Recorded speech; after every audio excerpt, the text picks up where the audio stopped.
नमस्कार। प्रातः स्मरणीय परम पूज्य गुरु जी के चरणों में मैं नमन अर्पित करता हूँ। मैं डॉक्टर राजकुमार संस्कृत सौर्यम चैनल में आप सभी विद्वज्जन सभी छात्र छात्राओं का स्वागत करता हूँ। यदि आप मेरे चैनल पे पहली बार आए हैं तो मेरे चैनल को सब्सक्राइब लाइक कर लें, जिससे संस्कृत के सभी ग्रंथों का पंक्ति से अध्ययन एवं विशिष्ट व्याख्यानों का आप श्रवण कर सकें, सुन सकें, उसका लाभ उठा सकें।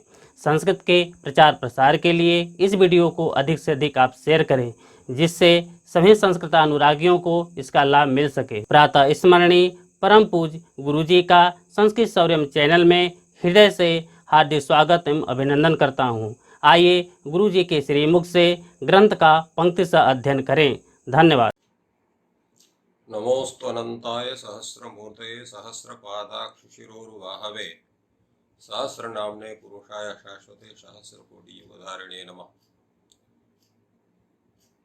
संस्कृत शौर्यम इस समूह से संबद्ध सभी विद्वद्गण, संस्कृत प्रेमी एवं शास्त्र में रुचि रखने वाले सभी जिज्ञासुजन तथा संस्कृत शौर्यम इस समूह के सभी संरक्षकगण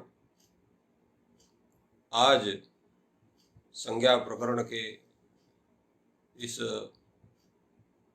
विचार सत्र में आज तीसरा दिन है जिस पर हम लोग और आगे विचार करेंगे। कल आदिरंतेन सहेता इस सूत्र तक विचार हुआ था। प्रत्याहारों का साधुत्व प्रकार कैसे होता है, कैसे प्रत्याहार सिद्ध होते हैं, इसके विषय में पर्याप्त चर्चा हुई थी। और जैसा आप लोग सभी जानते हैं कि 42 प्रत्याहार सर्वमान्य है और एक 43वां प्रत्याहार है जिसको हम रा प्रत्याहार कहते हैं।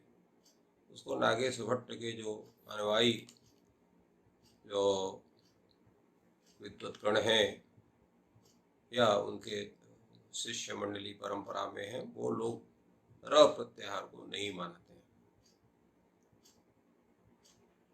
इसलिए रा प्रत्याहार को अगर लेते हैं तो 43 और र प्रत्याहार को नहीं लेते हैं तो 42 प्रत्याहार माने जाते हैं। प्रश्न ये होता है इनको प्रत्याहार क्यों कहा जाता है।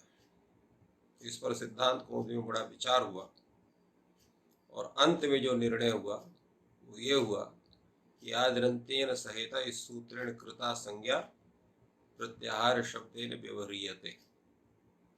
आदिरंतेन सहेता इस सूत्र के द्वारा जिसकी संज्ञा की जाए उसको प्रत्याहार कहते हैं। एक प्रश्न प्रायः बच्चों से पूछते हैं लोग आदिरंतेन सहेता इस सूत्र के विषय में। वो प्रश्न ये है कि जितने भी संज्ञा सूत्र हैं उसमें संज्ञा और संज्ञी दोनों का उल्लेख होता है। जैसे वृद्धिरादेश आदें गुणा, वृद्धिरादेश में वृद्धि संज्ञा है, आदेश संज्ञी है। आदें गुणा में आदें संज्ञी है, गुणा संज्ञा है। इसी तरह से जितने भी संज्ञा सूत्र हैं, यथा कल आप लोगों ने पढ़ा था अदर्शनम लोपः, तो अदर्शनम ये संज्ञी है, लोपः ये संज्ञा है। हलंत्यम सूत्र को पढ़ा है, उसमें इत का अनुवर्तन होने से हलंत्यम या ये जो है संज्ञी है और इत ये संज्ञा है। तो इस तरह से जितने भी संज्ञा सूत्र उसमें संज्ञा संज्ञी का कथन होता है। आदिरंतेन सहेता इस सूत्र में कोई पूछे कि संज्ञा कौन है, संज्ञी कौन है, तो बताना बड़ा मुश्किल होता है। तो यहाँ संज्ञा कौन है, संज्ञी कौन है, इसका चर्चा होना चाहिए। तो आदिरंतेन सहेता इस सूत्र में अंत्येन सह इता अंत्येन इता सह आदि, ये पूरा का पूरा जितना सूत्र है यह केवल संज्ञा को बतलाता है। और संगी कौन है इसमें? तो आद्यंता क्षिप्त समुदाय घटक वर्ण, वही इसमें संगी। तो यहां पर संगी जो है वो आक्षेपतः ज्ञान किया जाता है, सूत्र में नहीं। सूत्र घटक जो आद्यंत शब्द है उसके द्वारा जो समुदाय अवयवी है, तो उस वह अवयवी कौन है? आद्यंता क्षिप्त समुदाय घटक वर्ण। तो यही जो है वो अवयवी हैं और उन्हीं का जो है वही संगी कहलाते हैं और उनकी संज्ञा होती है। संज्ञा कौन है? अंत्य नेता सहित आदि, यही जो है वो संज्ञा है। तो इस तरह से ये दोनों का ज्ञान होता है। अब अगला सूत्र है उकालो झ्रस्व दीर्घ प्लुता। उकालो झ्रस्व दीर्घ प्लुता, इस सूत्र में विचारणीय बात है इसका समास क्या होगा। उकाला यह शब्द प्रथमांत है और ह्रस्व दीर्घ प्लुता ये भी प्रथमांत है और अच भी प्रथमांत है। उकाला अच ह्रस्व दीर्घ प्लुत संज्ञा स्यात्। उकाला अच ह्रस्व दीर्घ प्लुत संज्ञा स्यात्, ये सूत्र का अर्थ होता है। तो उकाला का में क्या समास है, ह्रस्व दीर्घ प्लुतः में क्या समास है, और अच जो है ये समस्त है कि असमस्त है, इस पर भी थोड़ा चर्चा होनी चाहिए, इसका विचार होना चाहिए। पहले उकाला को ही लेते हैं। तो उ ये सामान्य वर्ण है और यहां पर भी द्वंद्व समास है, 3 उ है। जैसे वृत्ति में लिखा हुआ उश्च ऊश्च ऊश्च इति वाह, तो 3 उ है। उन तीनों उ का यहाँ समाहारक द्वंद्व होता है। ओ नहीं, इतर इतर द्वंद्व होता है। इधर तो उश्च ऊश्च ऊश्च, और द्वंद्व समास करेंगे, प्रातिपदिक संज्ञा करें, शुभलुक करें तो उ उ उ ये 3 उ बनेंगे। अब ह्रस्व उ से दीर्घ उ के परे रहते, यहाँ का सवर्ण से दीर्घ हो गया तो दीर्घ उ हो गया। अब दीर्घ उ से प्लुत उ परे हुए है तो फिर आका सवर्ण दीर्घा लगेगा। तो दीर्घ और प्लुत उ दोनों के स्थान में यहाँ पर दीर्घ उ का विधान करेगा, क्योंकि दीर्घ ही विधान करता है, वो तो प्लुत का विधान करता नहीं। तो दीर्घ ही विधान होगा, इसलिए दीर्घ उ हो गया। वे 3 उ हो गए। तो दीर्घ उ के प्रथमा बहुवचन में रूप क्या बनेगा? वाह। वही वह शब्द लिखा है उश्च ऊश्च इति वाह, और उसी उ शब्द का, दीर्घ उ शब्द का षष्ठी बहुवचन का रूप है वाम। तो वाम काली कालो, यहाँ पर वाम शब्द दिया हुआ। अब यहाँ पर वाम काला ही उ काला, ऐसा षष्ठी तत्पुरुष समास पहले करेंगे। और फिर उ काल इव कालो यस्य सह इति उ काला, सप्तम युगमान पूर्व पदस्य उत्तर पद लोपश्च, ये वार्तिक है। इस वार्तिक से वहां समास होता है बहुव्रीहि समास, और बहुव्रीहि समास होकर के फिर ये उकाला अर्थ होता है। और इस उकाला का अर्थ बनता है, वो आगे बताएंगे, पहले इसका पूरा विवेचन हो जाए।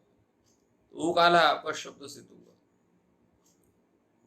पहले 3 उ है, ह्रस्व उ दीर्घ उ प्लुत उ, इन दोनों का आप इतरेतर द्वंद्व समास, इतरेतर द्वंद्व समास के बाद जो है उ का सवर्ण दीर्घ होने पर केवल उ बचेगा दीर्घ उ, और उस दीर्घ उ जो समस्त शब्द है जो बहुवचनांत है, क्योंकि 3 उ का वहां पर द्वंद्व हुआ है तो बहुवचनांत होगा, और उसका समास होता है षष्ठी तत्पुरुष काल शब्द से, तो उ काल बनता है। और फिर उस उ काल का पुनः दूसरे काल शब्द के साथ बहुव्रीहि समास होता है। और पूर्व पद के उत्तर पद का लोप होता है तो उकालह बनता है। जैसे आपका उष्ट्रमुख शब्द है, तो उष्ट्रस्य मुखः मुखम इति उष्ट्रमुखम, उष्ट्रस्य उष्ट्रमुखम इव मुखम यस्य अस उष्ट्रमुखः। उसी तरह से यहाँ पर भी है वाम काला इति उकालः, उकाली उकालो यस्य सः उकालः। इस तरह से यहाँ समास होता है और बहुरी समास है। वार्तिक है सप्तम युग्मान पूर्व पदस्य उत्तर पद लोपश्च, उसके द्वारा यहाँ पर समासाधिकार होता है, पूर्व पद को उत्तर पद का लोप होता है। वस्तुतः समास तो केवल अनेक मन पदार्थे से ही होता है और ये वार्तिक आकर केवल पूर्व पद के उत्तर पद का लोप करता है। इस तरह से उकाला है। आगे ह्रस्व दीर्घ प्लुत शब्द है, ह्रस्वश्च दीर्घश्च प्लुतश्च। यहाँ पर भी इतर द्वंद्व मानेंगे कि समाहार मानेंगे, तो इस पर कहा दोनों हो सकता है। तो अगर हम यहाँ पर इतरोत्तर द्वंद्व मानते हैं तो बहुवचनान होगा, ह्रस्व दीर्घ प्लुताः होना चाहिए, जैसे यहाँ पर वाह हुआ था और यहाँ पर एक वचन लिखा है ह्रस्व दीर्घ प्लुताः। अगर हम समाहार द्वंद्व करते हैं तो समाहारे नपुंसक यहाँ नपुंसक लिंग हो जाएगा। ह्रस्व दीर्घ प्लुतम ह्रस्वस्य दीर्घस्य प्लुतश्च एषाम समाहारः ह्रस्व दीर्घ प्लुतम। ह्रस्व दीर्घ प्लुता तब भी नहीं बने। तो चाहे हम लोग द्वंद्व करें और चाहे समाहार द्वंद्व करें, चाहे इतरेतर द्वंद्व करें, दोनों में समस्या है। समाहार द्वंद्व करने में नपुंसक लिंग की प्राप्ति है और इतरेतर द्वंद्व में बहुत्व की प्राप्ति, बहुवचन की प्राप्ति है। तो क्या समाधान होना चाहिए? इसका समाधान किसी प्रसंग में हमने किया था, पुनः उसका उल्लेख करते हैं कि साक्षात शास्त्र वादन करने की अपेक्षा लोक वादन किया जा सकता है। साक्षात शास्त्र वादन क्या है? साक्षात शास्त्र वादन है बहुषु बहुवचनम, तो बहुत की विवक्षा में बहुवचन होता है। इतरेतर द्वंद्व करते हैं तो यह बहुवचन होगा। ह्रस्व दीर्घ प्लुताः ये बनेगा क्योंकि बहुवचन ये सूत्र रहेगा नियमन करने के लिए। तो साक्षात शास्त्र के द्वारा यहाँ पर बहुवचन की प्राप्ति बन रही है। उसका बात करके आप एक वचन करेंगे तो साक्षात शास्त्र का बात होता है। परंतु लिंग क्या है? लिंग को भाष्यकार ने कहा कि लिंग पर अनुशासन आप नहीं कर सकते हो। लिंग वशिष्यम लोकाश्रयत्वात् लिंगस्य, लिंग पर अनुशासन नहीं किया जा सकता।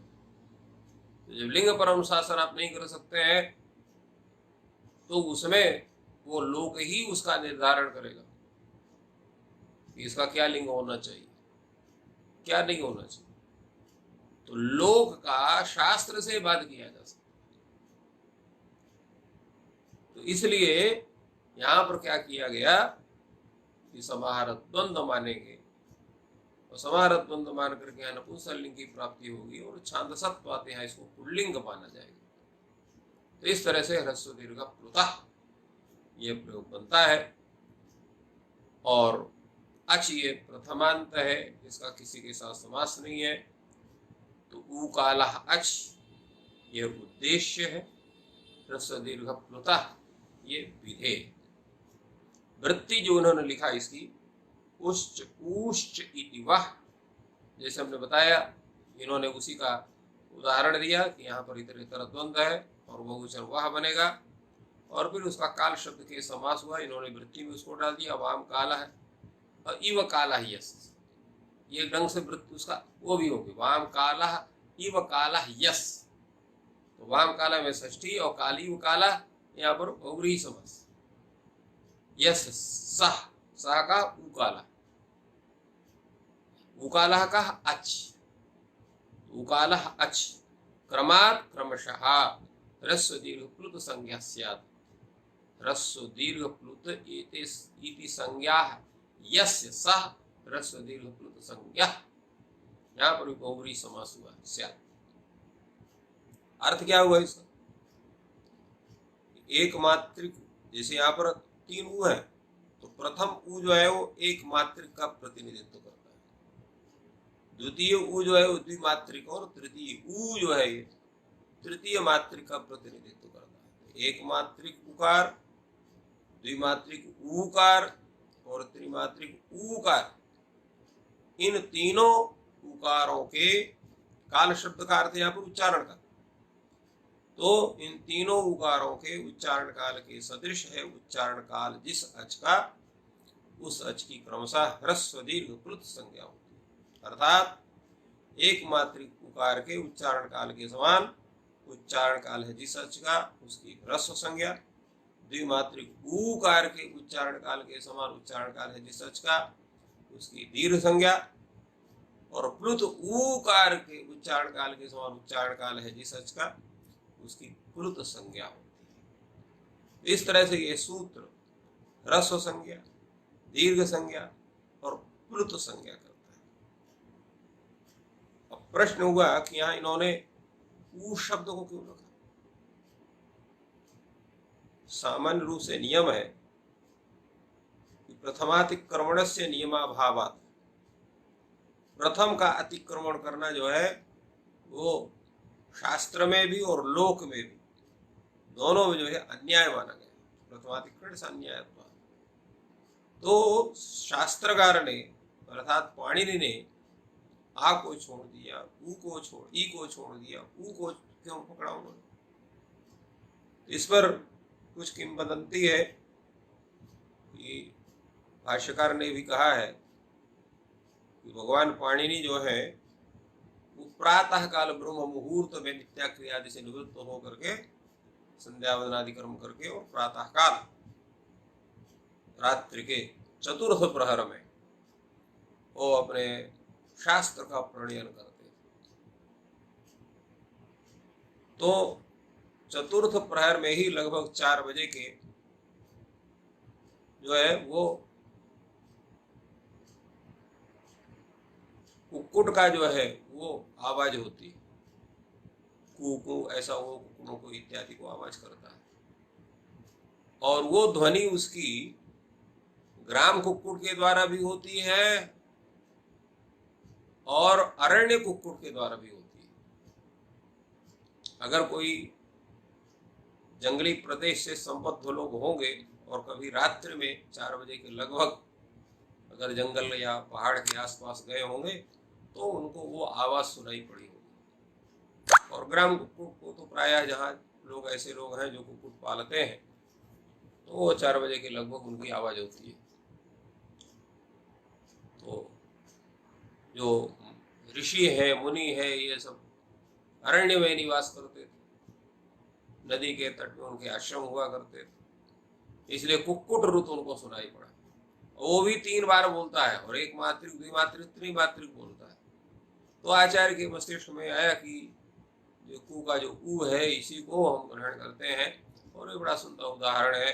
ये ह्रस्व दीर्घ प्लुत तीनों का उच्चारण कर रहा है।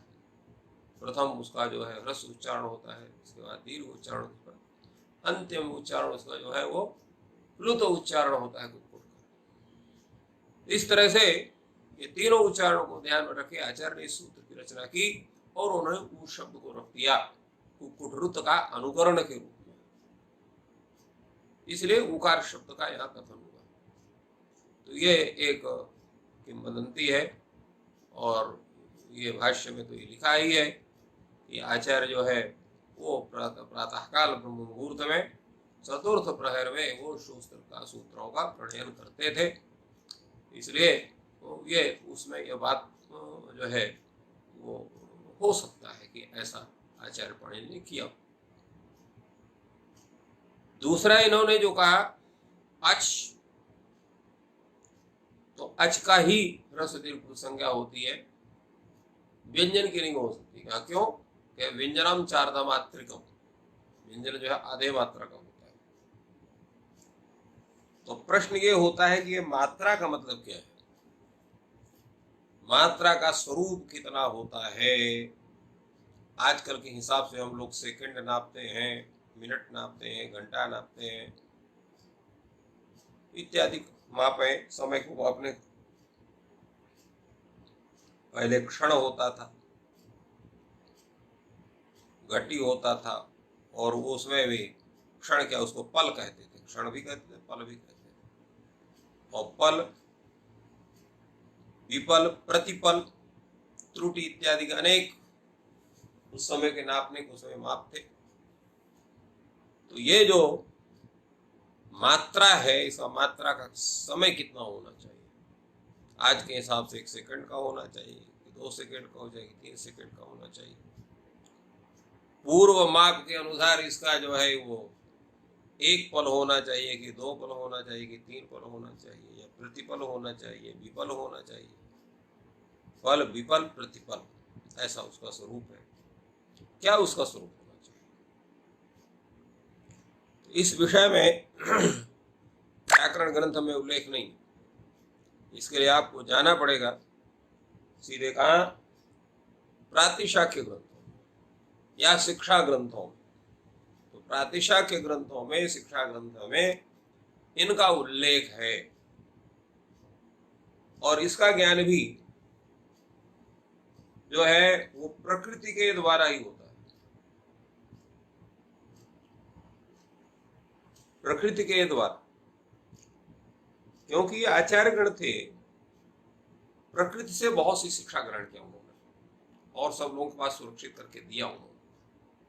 जैसे अभी उल्लेख हुआ कि ऊ का जो रुत का अनुकरण किया आचार्य पण ने, वो प्रकृति से ही लिया। मात्रा का भी स्वरूप प्रकृति से लिया।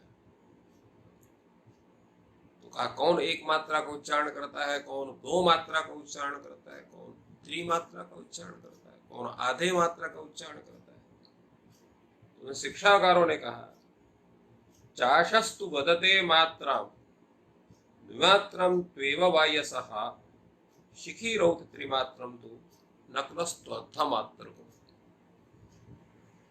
अर्थात चाश, चाश कहते हैं नीलकंठ को।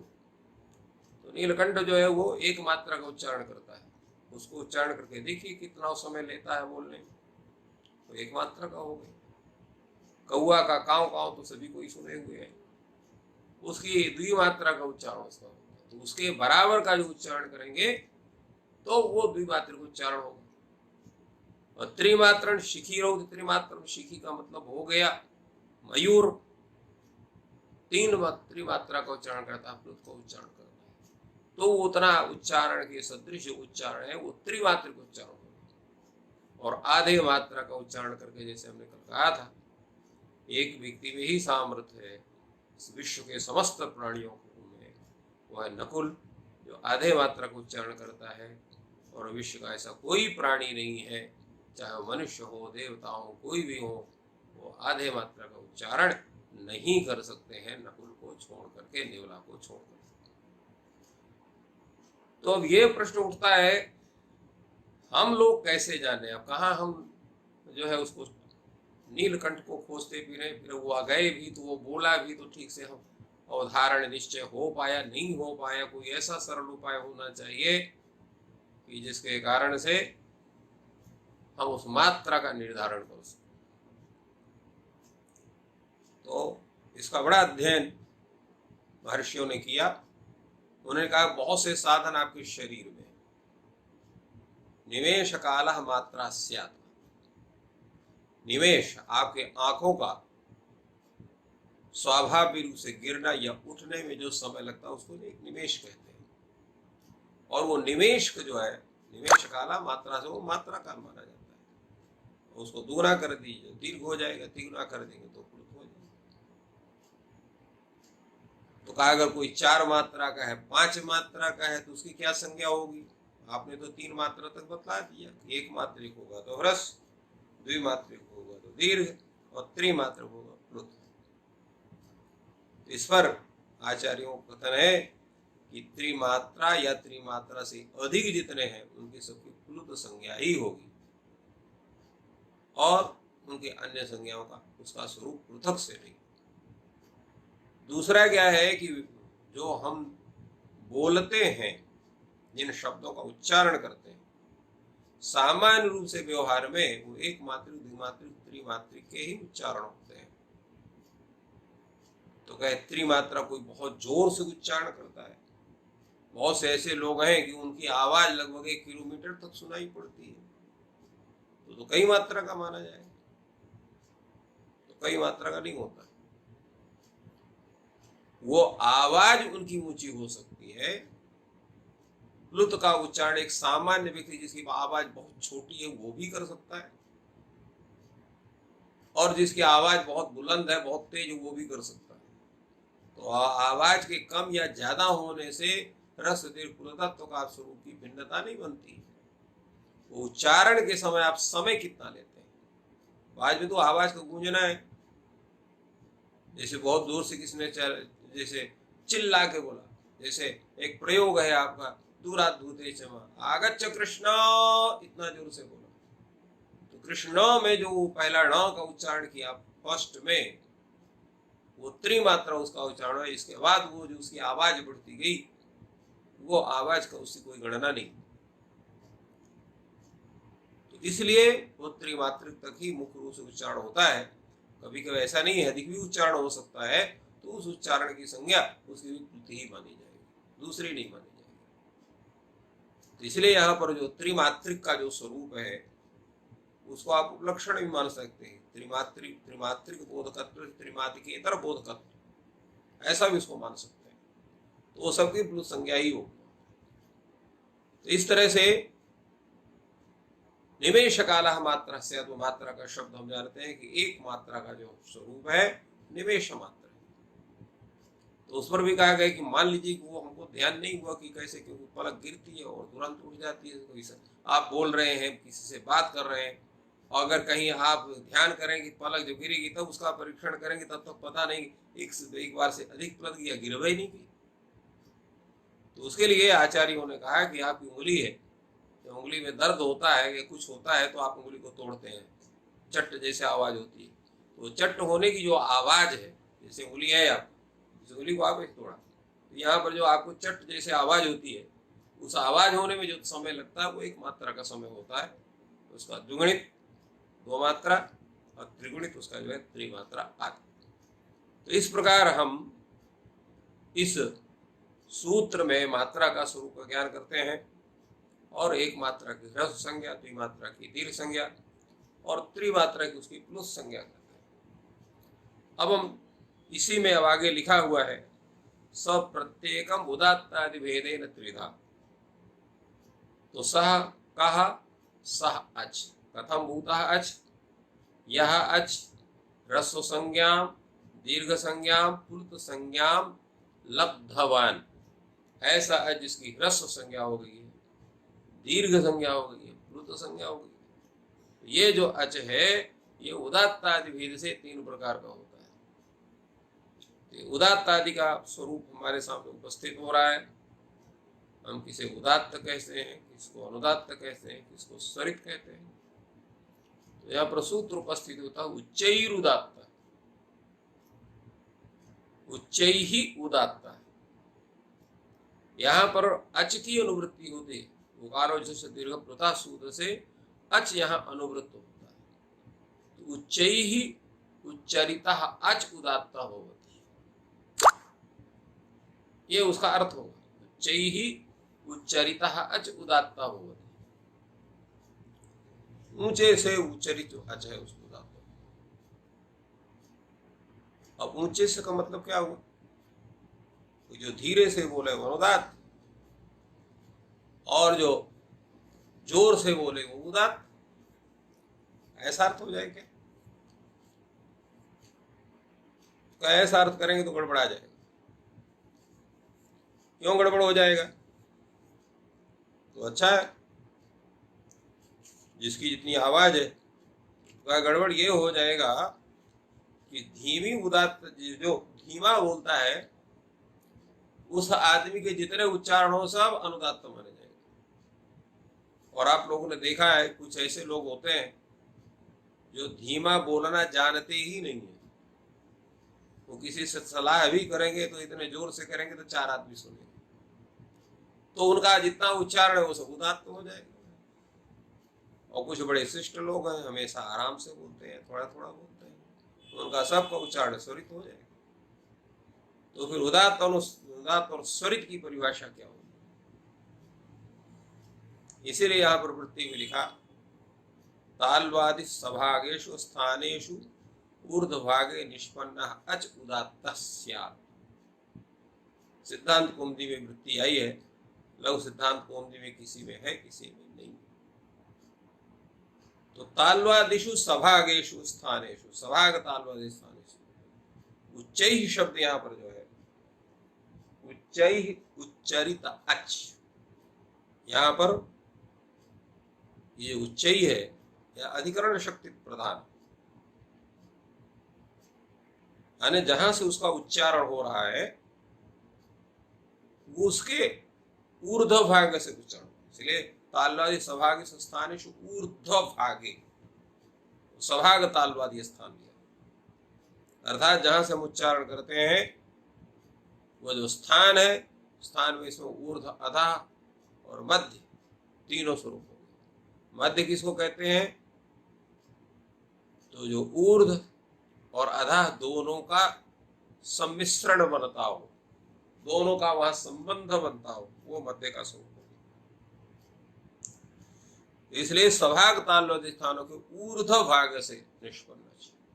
अब ऊर्ध्व भाग से निष्पन्न जब कहेंगे तो अगर कोई ऐसा व्यक्ति है कि जो कि जिसका अत्यंत मंद्र उच्चारण, बड़ा धीमा उच्चारण, वो भी सभाग तालवादी स्थानों को ऊर्ध्व भाग से बोल सकता है, और जिसका बहुत सुदीर्घ उच्चारण है, बहुत तेज बोलता है, बहुत जोर से बोलता है, उसका भी अगर वो अधोभाग से उच्चारण करता है तालवादी स्थान, सभाग तालवादी स्थान के अधोभाग से, तो उसका उच्चारण भी अनुदात्त हो सकता है, खाली उदात्त ही नहीं। और ये सब जब समान रूप से उच्चारण करेंगे, जिसमें कि अधोभाग का भी कुछ हिस्सा होगा, कुछ हिस्सा उसका ऊर्ध्वभाग का भी होगा, अधोभाग ऊर्ध्वभाग दोनों का, जहां पर सम्मिश्रण का स्वरूप होगा, तो उसे जो उच्चारण होगा वो स्वरित हो जाएगा। तो अब इसमें कहा कि भाई ये जितने उच्चारण आपने बतलाए ये तो सब पर श्रुति गोचर उच्चारण है,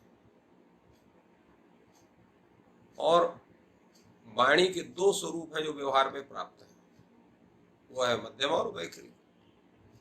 तो जो मध्यमा से उच्चारण कर रहा है तो उसमें ह्रस्व दीर्घ कैसे बनेगा?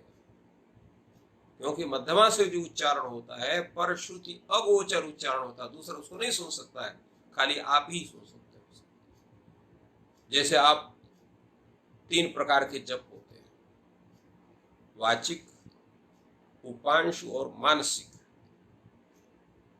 तो जो मानस जप होता है और उपांशु जप होता है, तो उपांशु जप में केवल ओंठ चलते हैं, जिह्वा चलती है किंतु आवाज नहीं निकलती, और मानस जप में न तो ओंठ चलती है न जिह्वा चलती है, उच्चारण होता है। तो उपांशु उच्चारण और मानस उच्चारण ये दोनों उच्चारण ये मध्यमा वाणी से होते हैं। तो उसमें उदात्त तत्व अनुदात्त तत्व कैसे बनेगा, स्वरित तत्व कैसे बनेगा, जैसा आप बोल रहे हैं। कहीं में ना हो तो क्या दिक्कत है? तो क्या इसमें दिक्कत है? एक सूत्र है, यज्ञ कर्मण्य जप न्युंख सामस। तो जप में, न्युंख में और साम में त्रैश्वर्य का पाठ होता है। यज्ञ कर्मण्य जप न्युंख सामस। तो जप में न्युंख और साम में, जप का मतलब होता है दोनों होता है, पाठ भी होता है और जप भी होता है। तो वहां जब जप करेंगे, वैदिक मंत्र का जप करेंगे तो त्रैश्वर्य उच्चारण करना पड़ेगा। और न्युंख कहते हैं षोडश ओंकार प्रयोग रूप मंत्र का विधान, तो उसमें भी त्रैश्वर्य पाठ होता है। और साम को तो जानते हैं, साम वेद, उसमें भी त्रैश्वर्य पाठ होता है, उदात्त अनुदात्त स्वरित का पाठ होता है।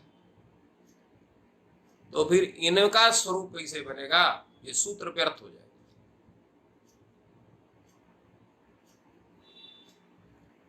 इसीलिए यहां पर कहा तालवद स्थानों का, जैसे यहाँ का मानसिक जप है, तो जहां से जिन वर्णों का उच्चारण होता है मानस में, उसका देखिए प्रत्येक इंद्रियों के दो स्वरूप, एक बाह्य स्वरूप एक आभ्यंतर स्वरूप। तो बाह्य स्वरूप से जो उच्चारण होता है वो वैखरी का होता है, और सूक्ष्म जो तत्त इंद्रियां हैं उनसे जो उच्चारण होता है वो सूक्ष्म उच्चारण जो है वो सूक्ष्म उच्चारण है, तो उसको अभ्यंतर उच्चारण भी कह सकते हैं। तो न्युंख को जप में, जप का मतलब उपांश रूप जप और मानस जप, इसमें जो वहां पर सूक्ष्म उच्चारण जो है वो भी कंठ तालवाद्य विघात रूप, उसका जो स्वरूप होता है वही उपस्थित होता है। तो इसलिए उच्चारण हो गया ऊर्ध्वभाग से, अधोभाग से, तो इसलिए उसमें भी उदात्त उसकी संज्ञा होती है, अनुदात्त उसकी संज्ञा होती है, स्वरित उसकी संज्ञा होती है। यही उसका मुख्य रहस्य। इस कारण से सभाग तालवद स्थानों के ऊर्ध्वभाग से जो उच्चरित ऐसा जो अच, उसकी हम उदात्त संज्ञा करते हैं। उदात्त का स्वरूप कैसे होता है वो हमने अभी आप लोगों को बतलाया। और उसी तरह से नीचे अनुदात्ता सभाग तालवद स्थानों के अधोभाग से जो उच्चरित है अच, उसकी अनुदात्त संज्ञा होती है। और समाहारा स्वरिता उदात्तत्व ये वर्णधर्म और अनुदात्तत्व ये वर्णधर्म, जहां दोनों समाहित हो, जहां दोनों एकत्र हो, उस रूप में जिसका उच्चारण होता है वो स्वरित होता है। अब प्रश्न ये होता है कि ये जितनी थ्योरी आप बता रहे हैं या शास्त्रों में लिखी है वो तो अलग बात है, इसका उच्चारण करके क्या दिखा सकते हैं, कैसे उच्चारण होगा? तो चलिए आपको थोड़ा सा उच्चारण करने का भी तरीका बतलाते हैं, आप लोग अभ्यास करके उसका उच्चारण करना भी सीख लेंगे। वस्तुतः प्रत्येक व्यक्ति का उच्चारण करने के तीन स्वरूप होते हैं। वो व्यक्ति अत्यंत धीमा भी बोल सकता है, अत्यंत तीव्र भी बोल सकता है अपने शक्ति के अनुसार, और सामान्य भी उच्चारण करता है। इसलिए इसको हम लोगों ने इसको तीन सप्तकों में सिर्फ कहते हैं, मंद्र मध्य तार, ये सप्तक हो जाते हैं। और उन तीनों का जो उच्चारण होता है, जो हम वाणी से बोलते हैं, चाहे हम संगीत जानते हो चाहे ना जानते हो, जो भी हमारा उच्चारण होगा वो सारे गामा पाधा नीसा ये इसको लेकर के ही होगा। 22 श्रुतियां होती हैं, 22 श्रुतियों से 7 स्वर, और प्रकृत स्वर को ले जाए तो 12 स्वर, ये संगीतज्ञ लोग इनको मानते हैं। और इन तीन सातों स्वरों से ही वो तीन स्वरों की प्रकृति बनती है। उदात्तो निषाद गंधारो, अनदात्तो ऋषभ दैवतो, शेषास्तु स्वरितज्ञेयाः षड्ज मध्यम पंचमा। उदात्तो निषाद गंधारो, निषाद स्वर और गांधार स्वर ये उदात्त होते हैं। अनुदात्तो ऋषभ दैवतो, रे स्वर और दैवत अर्थात धा स्वर ये अनुदात्त होते हैं। और शेषास्तु स्वरिताज्ञेयाः षड्ज मध्यम पंचमा, तो शेष कौन बचता है? तो षड्ज स्वर जिसको सा कहते हैं, मध्यम स्वर जिसको मां कहा जाता है, और पंचम स्वर जिसको पा कहा जाता है। तो सामान्य भाषा में गा और नी उदात्त, रे और धा अनुदात्त, और सा मा और पा ये स्वरित कहलाते हैं। तो जब उदात्त का उच्चारण करेंगे तो उदात्त के उच्चारण करने के पहले अनुदात्त को उच्चारण आपका स्वरित का स्वरूप होगा। स्वरित का स्वरूप क्या है? जो सामान्य आपके उच्चारण करने का एक स्थिर स्वरूप है वही स्वरित का स्वरूप मानेंगे। उसे आप नीचे भी जा सकते हैं, ऊपर जैसे आ ये हो गया स्वरूप। तो आ ये उच्चारण स्वरित का, तो ये हो गया आपका अनुदात्त उच्चारण, आ ये उदात्त उच्चारण। तो सिस्टम ये उदात्त अनुदात्त स्वरित का बनता है उच्चारण करने का, थोड़ा सा अभ्यास करना पड़ेगा। कभी आपने संगीतज्ञों को सुना होगा तो बोलते हैं वो सा धा गा, ये हो गया इसका स्वरूप हो गया। तो गा हो गया आपका उदात्त, धा हो गया आपका अनुदात्त और सा हो गया आपका स्वरित। तो इस तरह से अभ्यास के द्वारा वैदिक लोग जैसे करते हैं, तो वैदिक लोगों का उसी ढंग से उनको अभ्यास कराया जा सकता है। उन वैदिक को कहो कि सारे का पादा निशा एक तरफ से बोल के स्वर के साथ सुनाए तो नहीं सुना सकता है, परंतु मंत्र आपको तीनों स्वर में सुना देगा कि ये उदात्त है, अनुदात्त है, स्वरित है, अभ्यास के कारण। तो ये सब चीजें जो अभ्यास से ही होता है, केवल पढ़ने से, थ्योरी मात्र के भरोसे उदात्त अनुदात्त स्वरित का उच्चारण करने का सामर्थ्य पैदा नहीं हो सकता है, ये अभ्यास करना पड़ेगा। तो इस तरह से इन तीनों स्वरों का स्वरूप हुआ। अब हम लोग आगे चलते हैं। आगे हमारा जो है सवारा स्वरिता के पास यहाँ पर जो लिखित है, ये सनव विधोपि प्रत्येक अनुनासिकत्वानुनासिकत्वाभ्याम द्विधा, ये सूत्र कहता है, ये लिखा है, जो ये पंक्ति है कहती है सह नव विधोपि, पहले 3 बार सब प्रत्येक उदात्तादि भेदेन त्रिधा, प्रत्येक जो है वो पहले वो जो है अच है, जो एक अच दिखाई पड़ता है वो 3 प्रकार का। अब ये नव विधोपि हो गया, 9 प्रकार का हो गया। ह्रस्व उदात्त, ह्रस्व अनुदात्त, ह्रस्व स्वरित, प्लुत उदात्त, प्लुत अनुदात्त, प्लुत स्वरित, और दीर्घ उदात्त, दीर्घ उदात्त, दीर्घ स्वरित, प्लुत उदात्त, प्लुत अनुदात्त, प्लुत स्वरित, ये 9 प्रकार का होगा। अर्थात 3 भेद ह्रस्व के, 3 भेद दीर्घ के, 3 भेद प्लुत के। तो सह नवविधो वह अच, जिसका पहले आपने ह्रस्व दीर्घ संज्ञा की, तो वो 3 प्रकार का हुआ, मात्रा के आधार पर अर्थात काल के आधार पर, और ये जो है उच्चारण स्थान के आधार पर, उदात्त अनुदात्त स्वरित, उसके 3 भेद हुए, ह्रस्व के 3 भेद हुए, दीर्घ के 3 भेद हुए, प्लुत के 3 भेद हुए। तो सह नवविधोपि एवं भूता अच लब्ध ह्रस्व दीर्घ दीर्घ प्लुत उदात्त अनुदात्त स्वरित संज्ञा कहा सह अच नवविधा अपि, 9 प्रकार का होता है। नवविधा प्रकारा भेदा यस सा नवविधा, इसका 9 प्रकार के स्वरूप उसके हैं। सा वह भी क्या है, प्रत्येकम, प्रत्येक 2 प्रकार का हो जाता है। कैसे, अनुनासिकत्व अननुनासिकत्वाभ्याम द्विधा, अनुनासिकत्व धर्म और अननुनासिकत्व धर्म, ये 2 धर्मों के कारण वो 2 प्रकार का हो जाता है, 2 प्रकार का हो जाता है। तो 9 दूना 18 प्रकार का होता है। तो कहा भाई ये तो ठीक है, परंतु ये अनुनासिक का मतलब क्या होता है, अनुनासिक किसको कहते हैं? तो अनुनासिक के विषय में सूत्र आ गया आपका, मुख नासिका वचनोनुनासिका, ये सूत्र है। मुख सहित नासिक उच्चार माणो वर्णो नासिक संज्ञा साथ, मुख के सहित नासिका से उच्चार वर्ण जो है उसकी अनुनासिक संज्ञा होती है। तो यहाँ पर ये मुख नासिका वचन, इस शब्द के साधुत्व पर भी थोड़ा सा विचार करना चाहिए। मुख नासिका वचना कैसे बन गए? तो अब यहाँ पर उच्यते असौ वचन, वच परिभाषण धातु से कर्म अर्थ में ल्युट प्रत्यय करते हैं तो वचन शब्द बनता है। प्राय किसी से कहेंगे कि लुडंत, लुडंत जितने होते हैं नपुंसकलिंग होते हैं, तो पुल्लिंग कैसे? तो इसमें आवश्यक जानना यह है कि केवल भाव ल्युडंत ही नपुंसक होता है, करण ल्युडंत, कर्म ल्युडंत, अधिकरण ल्युडंत, ये तीनों लिंगों में होते हैं। जैसा उनका विशेष होगा वैसे होंगे, तो पुल्लिंग में भी होंगे, स्त्रीलिंग में भी होंगे, नपुंसक लिंग में भी। तो यहाँ पर पुल्लिंग है उच्यते असौ, जो उच्चारण, जिसका उच्चारण किया जाए, तो यह कर्म में ल्युट प्रत्यय है, इसलिए वचन शब्द बनता है। वचन यानी उच्चार्यमाण।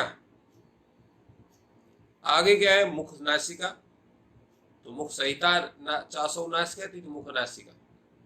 तो मुख का नासिका शब्द के साथ पहले मुखेन सहिता इति मुख संहिता, यहाँ पर आप तृतीय समास करेंगे।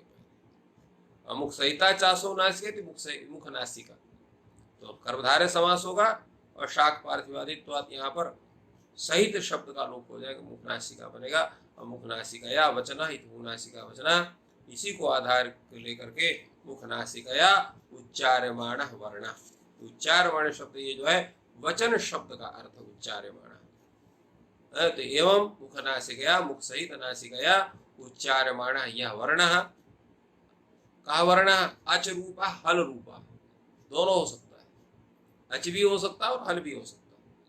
हमने आपको बताया था कि जितने अच हैं ये सब अनित्य अनुनासिक, अनुनासिक भी होते हैं, अनानुनासिक भी होते हैं। और व्यंजन में कुछ नित्य अनुनासिक है, कुछ अनित्य अनुनासिक है। नित्य अनुनासिक है कौन? ङ यण न म, ये नित्य अनुनासिक है, इनका कभी भी अनानुनासिक उच्चारण नहीं होता। इसका आप प्रैक्टिकल कर सकते हैं। नाक बंद करके ङ यण न म बोलिए, नहीं बोल पाएंगे, दिक्कत हो जाएगी। बोलेंगे तो अशुद्ध रहेगा, नहीं बोल पाएंगे।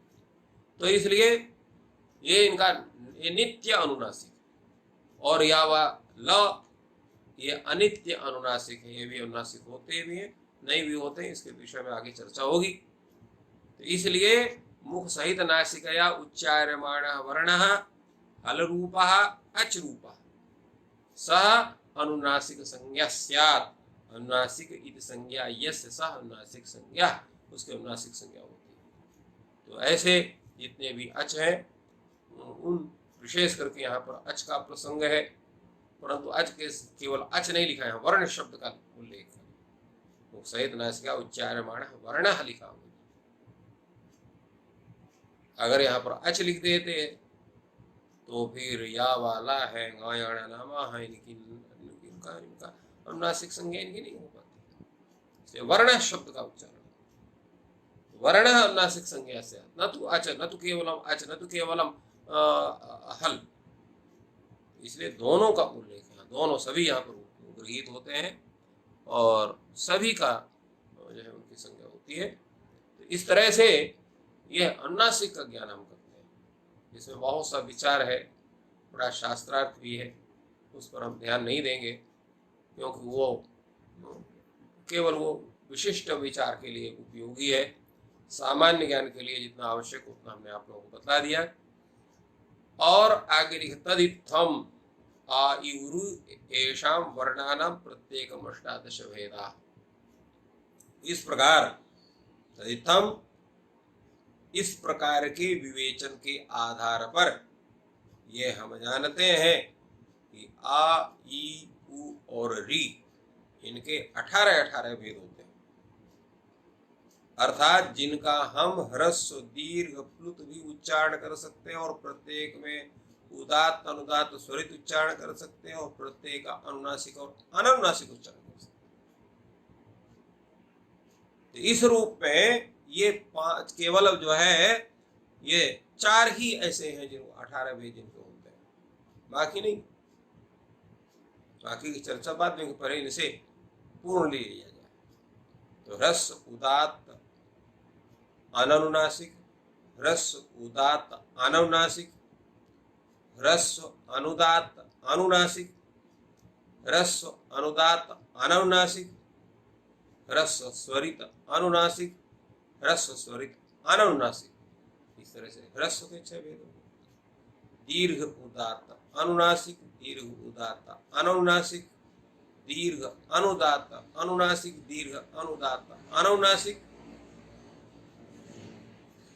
और दीर्घ स्वरित अनुनासिक, दीर्घ स्वरित अनानुनासिक। ये दीर्घ के 6 भेद होंगे। प्लुत उदात्त अनानुनासिक, प्लुत उदात्त अनानुनासिक, प्लुत अनुदात्त अनुनासिक, प्लुत अनुदात्त अनानुनासिक, प्लुत स्वरित अनुनासिक, प्लुत स्वरित अनुनासिक। ये प्लुत के 6 भेद हो गए। तो यहाँ पूरे ये जितने चारों वर्ण ये ह्रस्व भी होते हैं, दीर्घ भी होते हैं और प्लुत भी होते हैं, इसलिए इनके 18 हैं। किंतु लृवर्ण से 12 तस्य दीर्घाभावात्, लृवर्ण के 12 भेद ही होते हैं क्योंकि दीर्घ नहीं होता है। तो ये तो कथन भाई गलत। लृ का तो आप दीर्घ भी उच्चारण कर सकते हैं, प्लुत भी जैसे आ आपने बोले थे लृ लृ लृ ऐसा बोल सकते हैं। तो कैसे कहते हैं कि प्लुत उच्चारण नहीं होता है, वो दीर्घ उच्चारण नहीं होता है और दीर्घ का इसमें अभाव है? देखिए, केवल उच्चारण मात्र से किसी की सत्ता नहीं होती। शब्द की, वर्ण की जो सत्ता है वो व्यवहार से, अगर व्यवहार है तो सत्ता है। तो कह सकते हैं कि हम बोल रहे हैं व्यवहार हो गया, तो कहे आपका व्यवहार व्यवहार नहीं माना जाएगा, शास्त्र का व्यवहार व्यवहार माना जाएगा। अगर शास्त्र में लृ वर्ण को आदि में रख करके दीर्घ कोई उपस्थित होता है, दीर्घ वर्ण कोई आपके को लेकर के किसी शब्द का कहीं स्वरूप दृष्ट होता है शास्त्रों में, वेदों में, कहीं भी, तो उसकी हम सत्ता मान सकते हैं। तो ऐसा कहीं भी कोई ऐसा शब्द नहीं है जिसमें दीर्घ को लेकर के विचार, प्लुत को विचार है। क्लृप्त शिखा में वहां पर भाष्यकार ने लिखा क्लृप्त शिखा, क्लृप्ता स्वीकृता शिखा अनेन असो क्लृप्त शिखा। तो क्लृप्त शिख में गुरु रणितो नंतापेक प्राचाम इस सूत्र से प्लुत हो जाता है उच्चारण करने से। क्लृप्त शिख है या क्लृ को लृ को यहाँ पर प्लुत हो जाता है, इसे प्लुत लृ मिलेगा, परंतु दीर्घ को लेकर के कोई स्वरूप है ही नहीं। तो दीर्घ लृकारादि कोई शब्द हो जिसका प्रयोग होता हो, ऐसा कोई शब्द नहीं है संपूर्ण शब्द भंडार में जिसमें लृ को आदि में करके और कर सकते हैं। तो कोई कह सकता है भाई जैसे आप ह्रस्व लृ का रहा, दीर्घ बोलते लृ का रहा बोल सकते हो तो दीर्घ हो गए, और प्लुत उच्चारण के लृ का रहा बोलते तो प्लुत हो गए, तो तीनों हो गए कि नहीं हो गए? तो भाई देखिए ऐसा है कि लृकार ये जो है कोई वर्ण नहीं, कोई शब्द नहीं है, ये तो लृ से कार प्रत्यय करते हैं, तो लृकार का मतलब लृ ही होता है। लृकार का मतलब लृ, जैसे आकार का मतलब आ, उकार का मतलब उ, इकार का मतलब ई, तो इस प्रकार लृकार का मतलब लृ। तो ये प्रयोग नहीं है, ये कोई शब्द नहीं है, लृकार आदि कोई शब्द नहीं है, इस तरह का शब्द ही नहीं है। इस पर भाष्य में बड़ा विचार हुआ और अंत में यही कहा कि यहाँ पर जो है इसका लृ का जो है दीर्घ भेद नहीं है, और इसी आधार पर यहाँ इसकी व्याख्या कही लृवर्ण से 12 तेषां तस्य दीर्घाभावात्। और इसी तरह से एचाम अपि 12 तेषां ह्रस्वाभावात्। एच जो वर्ण है, एच माने ए ओ आई औ, इनके दीर्घ वर्ण नहीं, ह्रस्व नहीं, इनका ह्रस्व उच्चारण नहीं होता क्योंकि ह्रस्वादि कई शब्द नहीं है। एवं ये उस सूत्र के भाष्य में भाष्यकार ने कहा, उन्होंने कुछ वेद मंत्रों की पंक्तियां रखी, अश्वसूनृते तो इत्यादि वहां पर है। तो वहां भाष्यकार ने कहा कि परिषद कृति रेशा भवन, ये केवल आपके परंपरा में ही ह्रस्व का उच्चारण ए ओ अयो का हुआ है, किसी अन्य शाखा में और अन्य वेद में इसका ह्रस्व उच्चारण नहीं है। इस कारण से ह्रस्व ए ओ औ की मान्यता नहीं है। भाष्यकार ने बड़े जोर से इसका खंडन किया।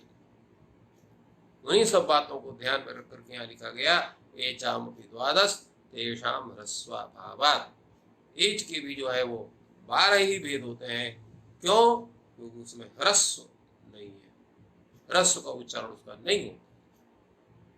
तो इस तरह से ये विचार है इनमें, और इन शब्दों का विचार है, क्योंकि इनके जिनके भेद हैं तो तादृश स्वरूप में उनकी प्रसिद्धि है, जिसके भेद नहीं है उनकी प्रसिद्धि नहीं है। इसलिए ह्रस्व ए ओ ऐस को लेकर के कोई भी पद नहीं है पूरे शब्द जगत में जो इसका स्वरूप बनता हो, उसी प्रकार दीर्घ लृकार को लेकर के कोई शब्द नहीं है शब्द जगत में जिसका स्वरूप व्यवहार में प्राप्त हो रहा हो।